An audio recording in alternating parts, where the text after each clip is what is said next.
여러분 안녕하십니까. 오늘 논평은 가급적 5분 이내에서 마치도록 하겠습니다. 제가 오늘 논평의 제목은 한동훈은 강행하고 한덕수는 버려라 이렇게 달았습니다만은 사실상 한덕수 외에도 지금 당장 버려야 할 장관 후보자 한둘 아니죠. 그래서 어떤 목적 하에서 또는 어떤 전략적인 의도에 의해서 지금 보건복지부 장관 후보자 정호영은 이렇게나 청문회까지 나와서도 아주 떳떳하고 당당하게 뻗치고 있는지를 모르겠소만은 일단 위법의 여부를 떠나서 무작정 국민들이 싫다고 하면 그건 안 되는 것입니다. 그냥 의혹뿐이고 정작 불법은 없는데 왜 안 됐냐고 나는 강행할 거야 이렇게 나오면 뭐 어쩔 수는 없겠죠.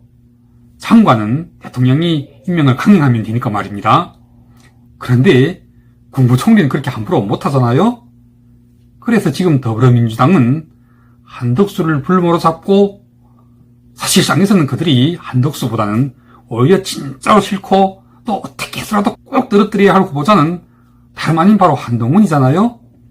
그래서 지금 나오고 있는 여러 기사들에서도 알 수 있듯이 만약 윤석열이 한동훈 이 카드만 접으면 바로 국무총리는 인준해주겠다는 소리인데 제가 오늘 논평에서 특별히 드리고자 하는 말씀은 만약 만에 하나라도 윤석열이 국무총리 한덕수에 대하여 그 임명 동의안을 받아내는 일이 급해서 일단 한동훈에 대한 임명을 철회하거나 하는 일이 발생하게 될 경우에는 정말 굉장하게 엄중한 그야말로 상상도 할 수 없는 그런 대형의 참사를 빚게 될 수 있다는 점을 오늘 특별히 말씀드리고자 합니다. 왜냐하면 지금 대한민국의 대다수 보수파 국민들은 솔직히 대통령에 당선된 윤석열보다는 지금 당장은 오히려 한동훈에게 걸고 있는 희망이 훨씬 더 크다는 사실입니다.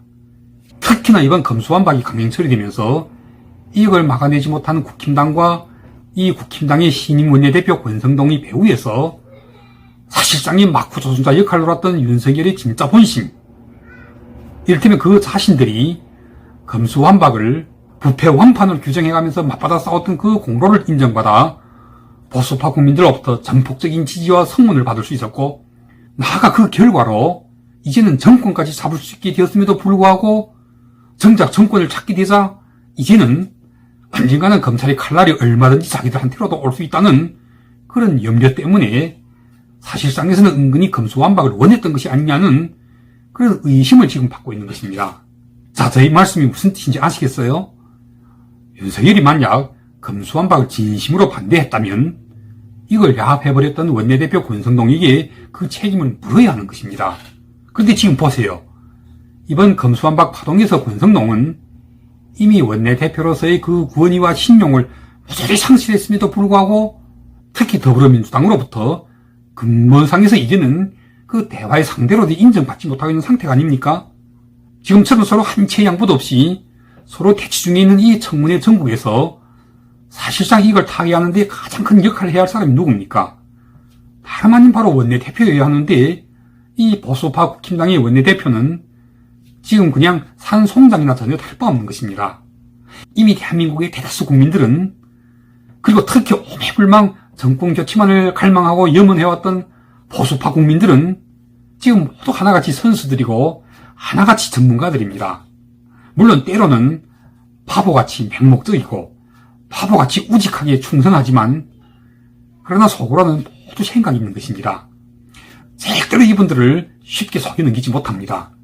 이미 윤석열은 이 보수파 국민들로부터 어떤 의심을 받고 있느냐면 우리가 널 대통령으로 뽑아준 것은 지난 5년 동안 이 나라를 지금 이 지경으로 만들어놓은 문재인 좌파 정권의 그 잘잘못을 모조리 따져서 그 죄를 지은 자들을 하나도 놓치지 말고 모조리 벌해주기를 바라는 마음에서였는데 아니 지금 보니 너는 우선 누구보다도 먼저 문재인부터 살려주려고 이 검수완박과 야합을 벌였던 거잖아.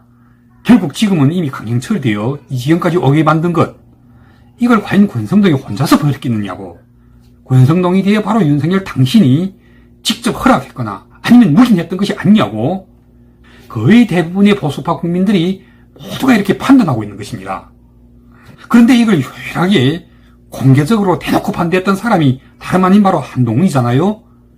그러니까 다시 말씀드리자면 윤석열에게서까지 배신당했다고 생각하고 있는 보수파 국민들의 그 황당해진 정말 어디에 기댈 데라고는 없는 마음이 그나마 지금은 한동훈이라는 이 지푸라기를 손에 잡고 있는 것입니다. 때문에 지금 이 한동훈은 절대로 그냥 간단하게 대할 수 있는 인물이 아니라는 사실입니다. 특히나 윤석열 쪽에서 한동훈은 내 진짜 깐부 중에 깐부요. 정말 복심 중에 복심. 저는 나랑 분신과도 같은 존재라 내가 얼마든지 아무렇게나 할 수 있는 즉 양해를 구해서 임시 환병지계로 그러니까 일단 정부가 출범하는데 국무총리가 더 필요하니까 한동훈에 대한 법무장관 임명은 잠시 한 1, 2년 뒤로 미룬다거나 했다가는 그렇게 되면 윤석열은 당장에서 큰 위기에 봉착하게 될 것입니다. 두말할 것도 없이 그 위기는 진보좌파 쪽이 아닌 오히려 윤석열을 대통령으로 만들어준 보수파 내부에서부터 그야말로 지각 변동과도 같은 그런 반발 내지 반란이 일어나게 될 수도 있다는 사실입니다. 때문에 결과는 하나입니다. 한덕수 국무총리 버리는 한이 있더라도 절대로 한동훈은 못 버린다는 사실입니다. 무슨 뜻인지 아시겠습니까? 보수파 국민들이 마음속에 지금 한동훈에 대한 절대적인 믿음은 윤석열에 대한 믿음과 거의 맞먹거나 아니면 지금 더 위에 있다는 사실입니다. 까놓고 말씀드리자면 지금은 한덕수 10개를 가지고도 한동훈 하나와는 못 바꾼다는 사실입니다. 마무리하겠습니다. 한동훈 때문에 한덕수가 지금 발목이 잡혀있는 이 청문회 전국에서 윤석열의 선택은 첫째도 둘째도 한동훈이어야지 절대로 한덕수가 되어서는 안 됩니다. 한덕수를 버리는 한이 있더라도 한동훈에 대한 임명은 청문회가 끝나면 바로 즉시 강행해야 합니다.